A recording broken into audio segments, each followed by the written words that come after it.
आप देख रहे हैं प्रदेश का सबसे भरोसेमंद news channel India news Uttar Pradesh Uttarakhand में आपके साथ ममता तिवारी। बड़ी बहस में आज चर्चा होगी आगरा के जामा मस्जिद पर छिड़े विवाद को लेकर। दरअसल जामा मस्जिद की सीढ़ियों की खुदाई को लेकर कथावाचक देवकीनंदन ठाकुर कोर्ट पहुंच गई हैं। कोर्ट ने उनका मामला स्वीकार भी कर लिया है। जवाब देने के लिए जामा मस्जिद इंतजामिया कमेटी, छोटी मस्जिद, दीवाने खास, जहारा मस्जिद, आगरा किला, यूपी सेंट्रल वक्फ बोर्ड लखनऊ और श्री कृष्ण सेवा संस्थान को नोटिस भेजा गया है। गौरतलब है कि देवकीनंदन ने 11 मई को याचिका दाखिल की थी। सभी पक्षों को 31 मई तक अपना पक्ष रखना है। बड़ी बात है कि दोनों पक्षों को सुनने के बाद कोर्ट इस पर फैसला सुना सकता है। तो इसी मध्य करेंगे आज की बड़ी बहस। एक खास पैनल भी हमारे साथ जुड़ेगा, लेकिन उससे पहले आपको देवकीनंदन ठाकुर और मौलाना एजाज अतहर का बयान सुनवाते हैं। फिर इंडिया न्यूज संवाददाता की ग्राउंड रिपोर्ट से भी आपको रूबरू करवाएंगे। दोनों ने इसकी घोषणा की थी 8 अप्रैल को। 8 अप्रैल को जब हमने घोषणा की थी तो हमारे धीरेन्द्र जो हमारे छोटे भाई हैं, शास्त्री जी, बागेश्वर वाले महाराज जी, हम और वो दोनों ही भोपाल में मंच पे थे और हमने वहीं ये घोषणा की थी कि हम कृष्णजन्म भूमि के लिए ये लड़ाई लड़ेंगे और अपने कन्हैया को जामा मस्जिद से निकालेंगे और अपने मथुरा तक ले जाएंगे और मथुरा जन्मभूमि में ठाकुर जी की पूजा करेंगे। ये निर्णय हम और उन दोनों ने साथ में किया और ये लड़ाई भी हम दोनों साथ लड़ेंगे। देखिए, जो देवकीनंदन ठाकुर जी ने बयान दिया है कि जामा के शाही मस्जिद के नीचे मूर्तियां दबी हुई हैं कृष्ण जी की। पहली बात तो ये है कि इस्लाम धर्म कभी ये नहीं कहता है कि आप दूसरे की आस्था से खिलवाड़ कीजिए। इस्लाम धर्म कहता है कि आप दूसरे के खुदाओं को बुरा न कीजिए। इसका साफ साफ ऐलान मजहब ने कर दिया, इस्लाम ने कर दिया। ये बिल्कुल गलत बात है कि जामा मस्जिद में या शाही मस्जिद में सीढ़ियों के नीचे या मस्जिद के नीचे मूर्तियां दबी हुई हैं। ऐसी बात बिल्कुल नहीं है और देश के माहौल को, आपसी भाईचारे को खराब न किया जाए तो ज़्यादा अच्छा है। हिंदुस्तान एक ऐसा देश है जहां हिंदू, मुसलमान, सिख, ईसाई और तमाम मज़ाहिब के मानने वाले आपसी भाईचारे के साथ रहते हैं। इसकी मिसाल तो बिल्कुल उस गुलदस्ते की है। श्री कृष्ण जन्मभूमि संरक्षित सेवा ट्रस्ट के बाद एक बार फिर जामा मस्जिद चर्चा में आ गया है। ट्रस्ट के अध्यक्ष देवकीनंदन ठाकुर ने यह दावा किया है कि जो जामा मस्जिद की वो सीढ़ियां हैं उनमें भगवान श्री कृष्ण के अवशेष हैं और मुगल कालीन जो शासक थे, मुगल कालीन जो राजा थे, उन्होंने भगवान श्री कृष्ण के जो मंदिर को तोड़कर, क्षतिग्रस्त कर उनके जो मूर्तियां हैं वो इन सीढ़ियों में दफनाई हैं। तो कहीं ना कहीं आप देख सकते हैं हम वहीं मौजूद हैं जामा मस्जिद पे। वो ये सीढ़ियां हैं जो देवकीनंदन ठाकुर दावा कर रहे हैं कि इन सीढ़ियों के अंदर अगर खुदाई होती है तो भगवान श्री कृष्ण के अवशेष प्राप्त होंगे, भगवान श्री कृष्ण की मूर्तियां प्राप्त होंगी। तो निश्चित तौर पर जिस तरीके से जो देवकीनंदन ठाकुर ने जिस तरीके से बात दायर किया है और उसमें साफ लिखा है कि कई ऐसी मुगल कालीन पुस्तकों का भी हवाला दिया है जिसमें ये साफ लिखा है कि इन्हीं जो जामा मस्जिद की जो सीढ़ियां हैं, जामा मस्जिद की जमीन है, इसके नीचे भगवान श्री कृष्ण के अवशेष हैं, उनके अग्रह हैं। और लगातार जिस तरीके से देवकीनंदन ठाकुर ने ये दावा किया है और देवकीनंदन ठाकुर के साथ धीरेन्द्र आचार्य शास्त्री जो कि हिंदू राष्ट्र बनाने की जो एक योजना बनाकर चल रहे हैं, उनका भी यहाँ इसमें सम्मिलित होना बताया जा रहा है। आप देख सकते हैं ये शाही जामा मस्जिद है। यहाँ पर जिस तरीके से देवकीनंदन ठाकुर ने आरोप लगाया है, बाद में न्यायालय में बात दाखिल किया है और उनका साफ तौर पर कहना है कि जिस तरीके से आगरा कोर्ट में ये बात दाखिल किया गया तो वहां पर न्यायालय ने 31 मई का समय दिया है। आगरा से मनोज चाहर, इंडिया। तो सुना आपने देवकीनंदन ठाकुर जो ये दावा कर रही हैं कि जामा मस्जिद की सीढ़ियों में नंद गोपाल दबे हुए हैं और उन्हें वहां से हम निकाल के रहेंगे। अब ये बयान सामने आने के बाद मामला कोर्ट तक पहुंच गया है। अब इस मामले की अगली सुनवाई की तारीख भी तय हो गई है। इसी मसले पर चर्चा कर लेते हैं। खास पैनल हमारे साथ बना हुआ है जिसमें नाम है डॉक्टर विपिन पांडे का, हिंदू धर्म गुरु है, और श्री यदुनंदन आचार्य वृंदावन से, वो भी हमारे साथ है इसमें। वकार अहमद मुस्लिम स्कॉलर हैं और जिया मंजूरी राजनीतिक विश्लेषक। बहुत धन्यवाद आप सभी का हमारे साथ जुड़ने के लिए। सबसे पहले डॉक्टर विपिन पांडे जी, आपके पास ही आऊंगी। आपने देवकीनंदन ठाकुर जी का बयान तो सुन ही लिया होगा क्या आधार है, किस बेसिस पर देवकीनंदन ठाकुर इस बात को रख रही हैं कि जामा मस्जिद की जो सीढ़ियां हैं उसके नीचे बाल गोपाल है? बहुत बढ़िया आपने प्रश्न किया, बड़ी गंभीर बात आई है। भारत 1200 सालों से गुलाम रहा है और 1200 सालों की गुलामी में भारतीय संस्कृति को, हिंदू संस्कृति को, हिंदू सनातन परंपरा को डैमेज करने का, समाप्त करने का बहुत बड़ा जघन्य प्रयास हुआ है। जो हिंदू संतों के जो आधारभूत स्तंभ थे, जो मंदिर थे, उन सबको तोड़ करके उनकी मूर्तियों को खंडित करके विभिन्न स्थानों पे हटा दिया गया और उन पे तमाम सारी मस्जिदें स्थापित कर दी गई। उसके उदाहरण तो धीरे धीरे सब जगह देखने में आ रहे हैं। अयोध्या के राम मंदिर में आपने देखा था कि उसकी खुदाई हुई थी, पुरातत्व विभाग ने खोदा था और उसमें तमाम सारे अवशेष जो हैं सनातन हिंदू परंपरा के तमाम सारे प्रतीक मिले थे। ऐसे ही आप देख रहे हैं कि काशी में जो भगवान काशी विश्वनाथ जी का मंदिर है, वहां पर भी अभी एक शिवलिंग मिला है और उसपे ये लोग वजू करते हैं, जबकि वह शिवलिंग प्राचीन कालीन है। और वहाँ जो काशी विश्वनाथ में जो ये नंदी जी हैं, वो शिवलिंग की ओर मुंह किए हुए हैं, वो देखते रहते हैं। तो निश्चित ही भारत के हजारों मंदिरों को तोड़ा गया है। भारत के मंदिरों को तोड़ के उसकी मूर्तियों को हटाया गया है और उन पर तमाम सारी मस्जिदें स्थापित की गई हैं। ये सनातन धर्म को समाप्त करने का प्रयास रहा है। फिर से भारत अपने सनातन गौरव को प्राप्त कर रहा है, अपने सनातन परंपरा को स्थापित कर रहा है। इसी के संदर्भ में जो स्वामी जी ने कहा है, जो सुप्रसिद्ध कथावाचक ने कहा है, उनकी बात पर गंभीरता पूर्वक विचार होना चाहिए। एक बार उस स्थान की खुदाई हो जाए, स्वतः सामने आ जाएगा सब चीजें। अगर कोई ये कह रहा है कि वहाँ कुछ नहीं है, तो एक बार खुदाई हो जाए, देख लिया जाए, जो सामने आ जाएगा वो मान लिया जाएगा। अगर विपिन उसके पांडे जी, यही तो सवाल है, क्या आधार है देवकीनंदन ठाकुर जी के पास, जिस आधार पर, जिस बेसिस पर, क्योंकि अगर हम कोई चीज कह रहे हैं उसके पीछे कोई ना कोई एक मकसद रहता है, कोई ना कोई एक बेसिस रहता है कि हाँ हमारे पास ये प्रूफ है, इस बिहाफ पर हम ये कह रही हैं। निश्चित ही आपने बहुत अच्छा प्रश्न किया है। देवकीनंदन ठाकुर जी वैदिक संस्कृति के विद्वान है और भगवान कृष्ण की परंपरा से जुड़ी जितनी चीजें होती हैं उसका अध्ययन करते रहते हैं। श्रीमद् भागवत का गहरा ज्ञान है उन्हें, तो उन्होंने अध्ययन किया है, तब उनको कहीं साक्ष्य मिला होगा। ऐसे ही साक्ष्य तो देखिए, जब भगवान राम के मंदिर की बात आई थी, अयोध्या के राम मंदिर की, तो फिर उस समय जो चित्रकूट वाले महाराज जी हैं, उनके साक्ष्य को न्यायपालिका ने माना था। सुप्रीम कोर्ट ने उनके द्वारा दिए गए प्रमाण को स्वीकार किया था। तो ऐसे ही जो देवकीनंदन ठाकुर जी हैं, धीरेन्द्र ब्रह्मचारी जी हैं, इनकी कही हुई बातों पर गंभीरता पूर्वक विचार होना चाहिए। न्यायपालिका को चाहिए, या जो व्यवस्था है भारत की, उसको चाहिए कि पहले अपने सनातन के लोगों को पुरातत्व विभाग से उसका खनन कराए, पुरातत्व विभाग उसकी खोज करे, उससे निकाले। और अगर हिंदू परंपरा की चीजें मिलती हैं, अवशेष मिलती है, जिसकी ज्यादातर संभावनाएं हैं, क्योंकि जितने मंदिर इस तरीके के स्थापित किए गए हैं, जितने मस्जिद स्थापित किए गए, सब मंदिरों को तोड़ के ही स्थापित किए गए हैं। चलिए ठीक है, मान लेते हैं आपकी बात। वकार अहमद जी, अगर देवकीनंदन ठाकुर जी ये कह रही हैं कि उन्हें अंदेशा है कि इसके नीचे बाल गोपाल हैं, तो फिर जांच करने में क्या दिक्कत है?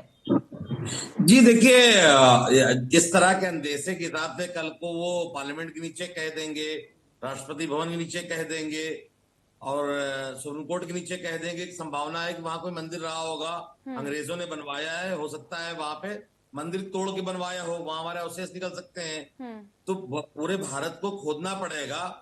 और एक और चीज मैं बता दूं, जो आप साथी कह रहे थे बाबरी मस्जिद वाले मसले पे, बाबरी मस्जिद में जो एक बाजाबता ताम्र पत्र मिला था, वो बौद्धों का था और जिसको स्वामी प्रसाद मौर्य जी ने कहा भी था, उनका मेरे पास कटिंग मौजूद है अखबारी बयान की, कि वो बौद्धों का स्थल था। और जो ज्ञानवापी मस्जिद है, वो ज्ञानवापी, वो भी कहा जाता है कि बौद्धों का स्थल था। तो बौद्धों के बहुत सारे धर्म स्थल आप बौद्धों को सनातन से अलग कैसे मानते हैं? आपसे मेरा प्रश्न है जी, आप बौद्धों को सनातन से अलग कैसे मानते हैं? तो आप मुसलमानों को देश से अलग कैसे मानते हैं? कि बिल्कुल भी नहीं मानते हैं। हम तो ये मानते हैं कि जैसे अरशद मदनी साहब ने कहा कि सबसे पुराना धर्म इस्लाम है और आदम अलैहिस्सलाम भारत में आए थे, तो आप इससे कैसे इनकार कर रहे हैं? नहीं नहीं, देखिए, तथ्यात्मक चर्चा हो रही है, तथ्यात्मक बात करनी नहीं चाहिए। मैं तथ्यात्मक नहीं, बिल्कुल। तथ्यात्मक अब की बात कर मैं रहे हैं आपको, आप। हाँ, मैं आपको लेकर चलती हूँ कि इस्लाम शुरू कहाँ से हुआ था।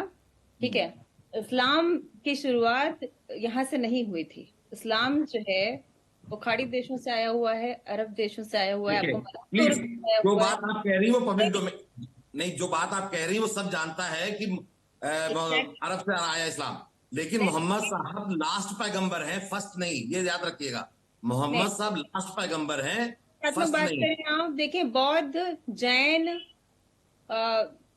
क्या कहते हैं, सिख, ये सभी लोग सनातन की ही परंपराओं की शाखा वो हैं। आप कहती हैं, वो आप कह रही हैं, सभी कहते वो हैं। लोग नहीं और मानते हैं। हिंदू मैरिज एक्ट सबके ऊपर एक क्यों है? फिर जैसे आपका नहीं, मुस्लिम वो मैरिज एक्ट है, वो भी अलग होना चाहिए। ठीक सिविल है, राइट्स इस विषय पर चर्चा करेंगे जिया मंजरी जी, ये अलग है। अभी जो विषय चल रहा है उस पर जरा गौर करते हैं। एक लाइन में वो कह दूं कि बाबरी मस्जिद का जो फैसला और माननीय स्वामी सुप्रीम प्रसाद कोर्ट ने मौर्य किया है, नाम ले उसमें रहे एक थे, मिनट, वो कितने बड़े स्कॉलर हैं, कितने बड़े स्कॉलर हैं। कोई राजनीतिज्ञ होते हुए किसी को इस प्रकार के आध्यात्मिक या फिर ऐतिहासिक मुद्दे पे उसके बयान को कितनी तवज्जो मिलनी चाहिए, ये आपको खुद समझना चाहिए। उनको कितना इतिहास का, कितना मैं आपको वहां लेके टू द पॉइंट उस पे आ रहा हूं हम्म। कि सुप्रीम कोर्ट ने जो फैसला दिया है वो आस्था की बुनियाद पे दिया है, और सुप्रीम कोर्ट ने अपने इसमें लिख के दिया है कि यहाँ पे कोई राम मंदिर जैसी कोई चीज तोड़ी नहीं गई है।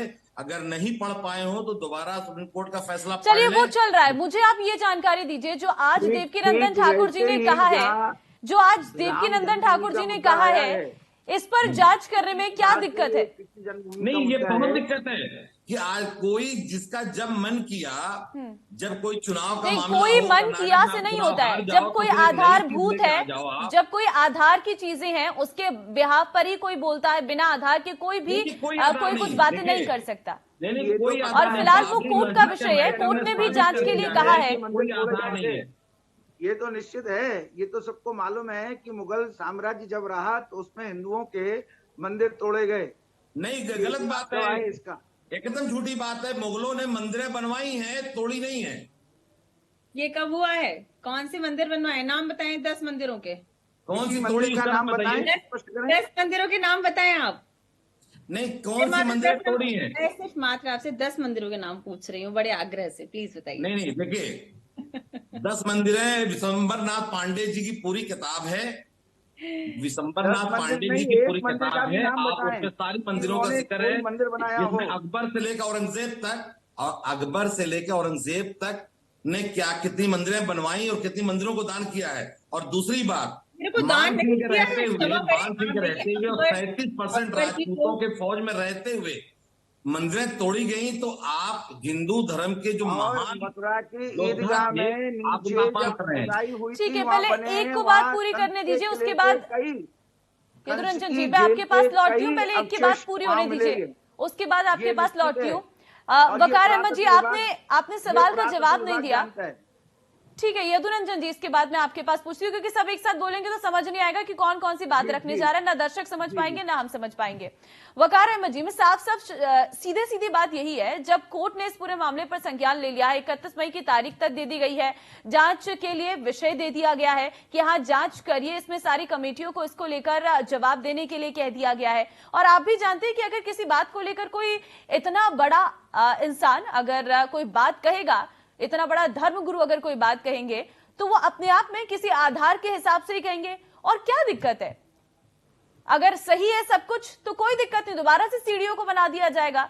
लेकिन अगर चीजें हैं तो उन्हें निकालने में क्या दिक्कत है? नहीं तो कितनी भारत में कितनी सीटें तोड़ी जा सकती हैं अगर इसी तरह से जब जिसका मन किया वो। सभी तो बड़े धर्मगुरु, कौन छोटा है? नहीं, वो तो जांच का विषय है ना। सुप्रीम कोर्ट इस पे जांच करेगा और बताएगा कि तथ्य सही है या नहीं है। सुप्रीम कोर्ट का जिस जो बात को दावा फैसला कर रहे बाबरी हैं, मस्जिद को लेके आया है, उसके आधार पे हम आगे की अगर बातें लेके चलें कि जब सुप्रीम कोर्ट ये कह रहा है कि इसमें कोई मंदिर तोड़ने का अवशेष मतलब प्रमाण नहीं मिला है, और लेकिन आस्था की बुनियाद पे ये फैसला दिया जा रहा है, इस तरह से क्या सारी मस्जिदों को तोड़ करके हम क्या करेंगे? मंदिर तोड़े हैं, पुराना इतिहास उठा करके देखें, उसमें मंदिर तोड़ने की सारा इतिहास इसके लिए गवाह है। देखिए आप बड़े धर्मगुरु हैं, अगर इस पे डिबेट चाहते हैं तो टीवी चैनल पे नहीं, आप भारतवर्षी एक बड़ा डिबेट करा लीजिए कि कितना सताए हैं और कितना सताए जा रहे हैं। ठीक है, चलिए यदुवंजन जी, नंदन जी, जिस तरीके से ये बात निकलकर सामने आ रही है, क्योंकि अभी बहुत से मैटर ऐसे निकल जाएंगे, अब अयोध्या का नाम ले लेंगे, उसके बाद फिर दूसरे उस पर चले जाएंगे, लेकिन जो टॉपिक चल रहा है अभी उस पर चर्चा करना बहुत जरूरी है, क्योंकि ये अपने आप में हिंदुओं की आस्था से जुड़ा मुद्दा है। तो मैं चाहूंगी कि बहुत आराम से और पुराने मुद्दों को ना घसीटे, आज के मुद्दे पर चर्चा कर लेते हैं, क्योंकि अभी जो दावा किया जा रहा है, मैंने यही सवाल अभी विपिन जी से भी पूछा था कि किन आधार को लेकर ये चर्चा की जा रही है। और वकार जी का जो कहना है, ऐसे तो आप पूरे देश में खुदाई की मांग कर देंगे कि यहाँ पर भी मंदिर के कुछ अवशेष हैं या फिर यहाँ पर भी कुछ और चीजें हैं, कोई एक आधारभूत जिसको लेकर ये चर्चा हो रही है। ये सवाल, इसका जवाब मुझे अभी तक नहीं मिल पाया। जी देखिए, ऐसा है कि ठाकुर देवकी नंदन जी ने जो सवाल उठाए हैं, क्योंकि इसका इतिहास गवाह रहा है कि जितनी भी मस्जिदें बनी हैं वो हिंदुओं के मंदिरों को तोड़ करके बनाई गई हैं। ये जो कृष्ण जन्मभूमि है और ये कंस की जो जेल थी, उस जेल का एक हिस्सा आज भी मस्जिद के अंदर में है, ये तो प्रत्यक्ष दिख रहा है। और जब बनाई गई होगी तो कितना हिस्सा टूटा होगा और उसके अवयवों को लेकर के इन्होंने कहाँ दबाए। तो ये आशंका है कि जिस तरीके से राम जन्मभूमि का हुआ है कि जो जामा मस्जिद की सीढ़ियों के नीचे ये हम हिंदुओं की एक आवाज है, और यदि इसे देख लिया जाए खोद करके तो दूध का दूध पानी की पानी हो जाएगा, मालूम हो जाएगी। इस पे ज्यादा बहस करने की आवश्यकता ही नहीं है। लेकिन मुस्लिम पक्ष का तो ये कहना है कि ये सिर्फ देश में माहौल खराब करने के लिए किया जा रहा है। नहीं, जैसे इस समय माहौल चल रहा है तो उस माहौल को बनाने के लिए है। यदि नहीं निकलते हैं, यदि कोई बात होती नहीं है तो हिंदू अपने समझेंगे इस बात को कि क्या है। तो इसमें इतना मतलब ये इतना उनको कहने की जरूरत क्या है, उनको दिखाना चाहिए।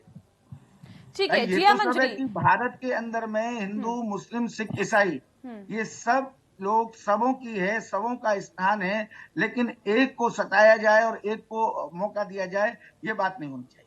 ठीक है जिया मंजरी जी, क्योंकि जैसे ही देवकी नंदन ठाकुर जी ने ये बयान दिया, उसके बाद कहीं ना कहीं देश में एक अलग माहौल देखने को मिला। फिर धीरेन्द्र शास्त्री का उन्हें साथ मिलता गया, और इस वक्त धीरेन्द्र शास्त्री का जो साथ मिल रहा है, कहीं ना कहीं वो इस मामले को और ज्यादा उठता गया। और दूसरी तरफ अगर मैं मुस्लिम्स की बात करूं तो उनका ये साफ तौर पर मुस्लिम स्कॉलर्स का कहना है कि ये सिर्फ एक देश में अलग धारणा को उत्पन्न करने की कोशिश की जा रही है। आप क्या मानती हैं?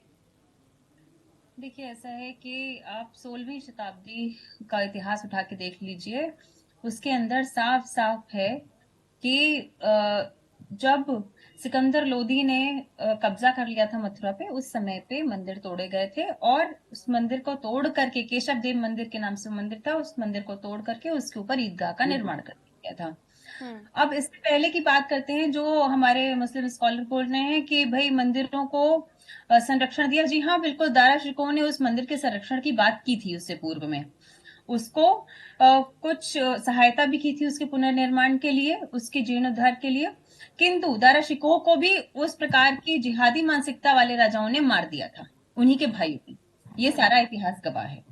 अब आते हैं ये कि ये क्यों हो रहा है, तो सबको मालूम है। आप कह रहे हैं, जैसे आपका प्रश्न है कि आज आप बोल रहे हैं मथुरा खोद लीजिए, कल आपने बोला अयोध्या खोद दीजिए, परसों आप बोलेंगे कुछ और खोद दीजिए। तो हम सिर्फ ये बोल रहे हैं कि मथुरा सर्वविदित है, और पूरी दुनिया को पता है कि मथुरा में ही कृष्ण जी का जन्म हुआ था। तो हम मथुरा खोदने की बात कर रहे हैं। मथुरा ठीक है, हम ये नहीं कह रहे कि आप बॉम्बे में जाके खुदाई करना शुरू कर दीजिए, हम ये नहीं कह रहे कि आपके लखनऊ में आकर के आप किसी जगह में आके खुदाई करना स्टार्ट कर दीजिए। जहां हमारे देव का देव स्थल रहा है, हम वहीं पे खुदाई की मांग कर रहे हैं। तो ये तो प्रश्न करना ही बड़ी अजीब सी बात है कि आप आज बोल रहे हैं यहाँ खोद दीजिए, कल बोलेंगे वहां खोद दीजिए। जहां पे सर्वविदित है, पुराणों में, कथाओं में, वैज्ञानिक रूप से हर जगह पता है, वहां पर ही मांग इस प्रकार की उठ रही है कि वहां पे। लेकिन ये मांगे अचानक से बहुत ज्यादा नहीं बढ़ गई है? नहीं, देखिए ऐसा है, ये तो बहुत पुराने, जैसे आप बता रहे हैं कितनी 16वीं सदी से आप उन चीजों के लेकर चर्चाएं कर रहे हैं, लेकिन ये चर्चाएं आज कैसे इतनी ज्यादा हो गई हैं? 18वीं शताब्दी से इस पे चर्चा होती आई है, इस पे मुकदमे होते आए हैं, जब तो देश आजाद भी नहीं था। आप समझिए, तो आप ये कहें कि ये चर्चाएं नहीं हो रही है, नहीं, ये अंग्रेजों के जमाने से चर्चा होती आ रही है। ऐसा नहीं है कि चर्चा नहीं हो रही है और मुकदमे नहीं चल रहे हैं। इसका इतिहास निकाल करके देखें तो 1832 में भी इसके ऊपर मुकदमा हुआ था, इसके ऊपर वर्डिक्ट्स आए थे, इसके ऊपर अंग्रेजी जो हुकूमत थी उसने कुछ अपने फैसले सुनाए थे। तो इसके ऊपर थोड़े से हम देखिए, मैं सिर्फ इतना कहना चाहूंगी कि चाहे हिंदू हो, चाहे मुस्लिम हो, चाहे सिख हो, चाहे ईसाई हो, एक धरती का एक इतिहास होता है। टीवी डिबेट पे वही चल रही है। एक धरती का एक इतिहास होता है, एक कह दीजिए एक हेरिटेज होती है। जैसे कि बाली आप सुन लीजिए, सोचिए इंडोनेशिया मुस्लिम कंट्री होते हुए कि वहां पे इतिहास को संरक्षित रखा हुआ है। तो आप ये समझें कि इतिहास को अगर आप खराब करें, आप अपनी धार्मिक धरोहर को, ऐतिहासिक धरोहर को नष्ट करना चाह रहे हैं, तो आप स्वतः देश को ही नष्ट करना चाह रहे हैं। और जब देश नष्ट हो रहा है तो आप स्वतः खुद को ही नष्ट करना चाह रहे हैं। तो अगर इस प्रकार की डिमांड्स आ रही हैं तो मुझे लगता है उसको सकारात्मक रूप से लेना चाहिए। कोई आपके धार्मिक विश्वास को चैलेंज नहीं कर रहा है। आपको ये समझना चाहिए राष्ट्र जितना हिंदू का है उतना आपका भी है। इस देश का एक इतिहास रहा है।